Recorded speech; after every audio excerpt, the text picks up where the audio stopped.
उसके बाद बिहेवियर में ये भी आ जाएगा कि बच्चे को नो सेंस ऑफ डेंजर है, उसको नहीं पता कि मेरे लिए ये ठंडा है, ये गर्म है, मैंने इसको पकड़ना है, मैंने इसको गर्म चीज़ को हाथ लगाना है, नहीं लगाना, मैंने ऊंची जगह से छलांग मारनी है, नहीं मारनी।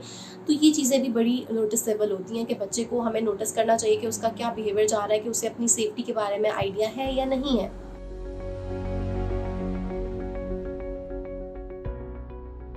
Bismillahirrahmanirrahim. Assalamu alaikum and welcome back to zachabachcha.com website. I am Dr. Aruj Khan and today we are going to discuss about when should parent get concerned about their child behavior. कि बच्चों के behaviour को कब parents को notice करना चाहिए। उनको कुछ ऐसी चीज़ें बताऊंगी जिसको देख के हम आइडेंटिफाई कर सकते हैं कि हमारा बच्चा एक ख़ास तवज्जो का हकदार है या नहीं है, एक नॉर्मल लाइफ की तरफ जा रहा है या एक स्पेशल लाइफ की तरफ जा रहा है। तो जैसे कि एक बच्चा पैदा होता है तो हम नोटिस करते हैं कि यूजुअली उसने स्माइल करना स्टार्ट कर दिया है। हमें नोटिस करना चाहिए कि बच्चे को अगर हम स्माइल करके देख रहे हैं तो वो इन रिस्पॉन्स स्माइल कर रहा है या नहीं कर रहा है, उसका रिस्पॉन्सिव बिहेवियर है या नहीं है। वो ऊंची आवाज़ अगर आ रही है उसको तो उसने क्या रिएक्ट किया, उसने रिएक्शन अगर थोड़ा सा भी दे रहा है, दिस इज़ नॉर्मल, गुड, ठीक है। उसके बाद बच्चे की बॉडी में स्टिफनेस मौजूद तो नहीं है बहुत ज़्यादा। अगर हम उसको गोद में उठा रहे हैं तो उसकी एक फ्लॉपी लाइक पोस्चर तो नहीं बन जाता कि वो अपने जिस्म को जोड़ तो नहीं लेता, गोल सा तो नहीं कर लेता। और बच्चे की बाजू और टांग, आर्म्स और लेग्स स्टिफनेस तो नहीं है इसमें बहुत ज़्यादा अकड़ाव तो नहीं है, या बच्चे को गोद में उठा रहे हैं वो अपना जिस्म पूरा अकड़ा रहा है, जकड़ रहा है अपने आप को। This is not good and this is not normal thing. उसके बाद सेकेंडली हम उसके पास चलेंगे कि लाइक बच्चे की नेक होल्डिंग 3 मंथ्स में बच्चे का गर्दन ठहरानी आ जानी चाहिए। छोटे छोटे माइलस्टोन्स होते हैं जिनको हमें ऑब्जर्व करते रहना चाहिए कि बच्चे ने 3 मंथ्स उसकी हेड का जो है नेक होल्डिंग वो स्टार्ट हुई है कि नहीं हुई है। उसके बाद हमारे पास आ जाएगा कि बच्चे का बिहेवियर को हमें नोटिस करना चाहिए कि हमारे बच्चे का बिहेवियर बहुत ज़्यादा डिस्ट्रक्टिव तो नहीं है कि बच्चा रूम में एंटर हुआ है जी, उसने तबाही शुरू कर दी है, उसने हर चीज़ को उठाकर फेंकना शुरू कर दिया है, उसको नहीं पता कि ये चीज़ अच्छी है बुरी है, उसने हर चीज़ फेंकनी है, उसने हिटिंग करनी है दूसरों को भी, अपने आप को भी सेल्फ बाइटिंग करनी है, अपने आप को काट रहा है और अपने आप को तकलीफ पहुंचा रहा है। तो this is not the normal thing.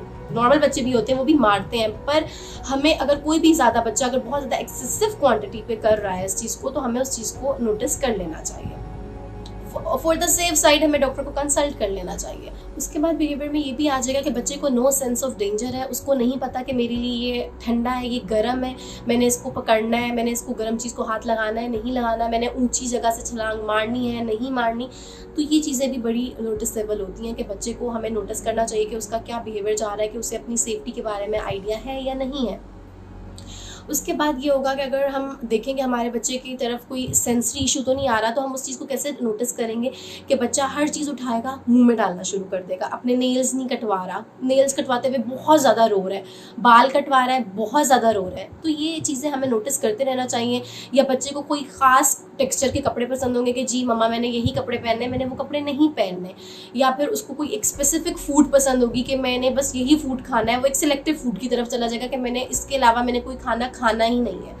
तो ये छोटे छोटे पॉइंट्स हैं जिनको हम नोटिस करके थोड़ा बहुत एक आइडिया लगा सकते हैं कि हमारा बच्चा एक नॉर्मल लाइफ की तरफ जा रहा है या एक स्पेशल लाइफ की तरफ जा रहा है। बच्चा भागता हुआ आ रहा है, बहुत ज़ोर ज़ोर से हग कर रहा है, बहुत ही ज़्यादा रजिस्टर्ड हग्स हैं, तो इस चीज़ को भी हम नोटिस में लेना चाहिए। और बच्चा बहुत ज़्यादा हाइपर एक्टिव है, बहुत ही ज़्यादा डिस्ट्रक्टिव बिहेवियर है, हाइपर एक्टिव है, उससे कोई चीज़ जहाँ उसको आपने नो कर दिया कि बेटा ये काम नहीं करना, वहीं पे उसने डिस्ट्रक्शन हर चीज़ की स्टार्ट कर देनी है। तो ये चीज़ें हमें नोटिस में लेनी चाहिए।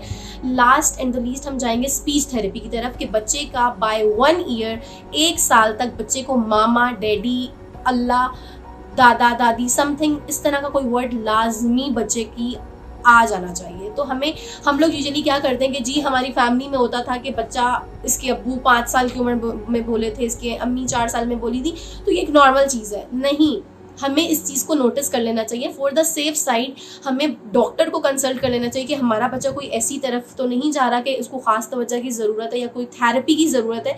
तो ये बहुत इंपॉर्टेंट पॉइंट्स होते हैं जिन्हें हमें नोटिस में रखना चाहिए। यूजुअली क्या होता है कि पेरेंट्स इग्नोर करते हैं कि जी नहीं उसकी फैमिली में ये था, उनकी जीन्स में है, तो वो आ जाएगा, बच्चा बोलना स्टार्ट कर देगा, पर ऐसा नहीं होता। कुछ चीज़ें नोटिस में ले लेनी चाहिए। तो हमें स्पीच थेरेपी एक बहुत इंपॉर्टेंट फैक्टर है जिसको हमें ख़ास तवज्जो देनी चाहिए और हमें इस चीज़ को नोटिस में ले लेना चाहिए। और उम्मीद करती हूँ कि आप लोगों को समहाउ बहुत सी चीज़ें होंगी जो आप लोगों को क्लियर हुई होंगी। छोटे छोटे पॉइंट्स हैं जिनको हम नोटिस करके हम आइडेंटिफाई कर सकते हैं कि हमारा बच्चा एक नॉर्मल लाइफ की तरफ जा रहा है या एक ख़ास तवज्जो की उसे ज़रूरत है।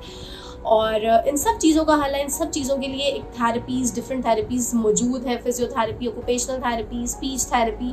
तो हर चीज़ का एक सॉल्यूशन अल्लाह ताला ने बनाया ही हुआ। और उम्मीद करती हूँ आप लोगों को मेरी वीडियो पसंद आई हुई होगी। आप लोग इसको ज़रूर लाइक करिएगा। और दूसरा ये कि अगर आप लोगों की कोई भी क्वेश्चन, कोई क्यूरी या कोई स्पेसिफिक टॉपिक, कोई क्वेश्चन पूछना चाहते हैं तो आप लोग कमेंट सेक्शन में ज़रूर हमें बताइएगा। Thank you so much.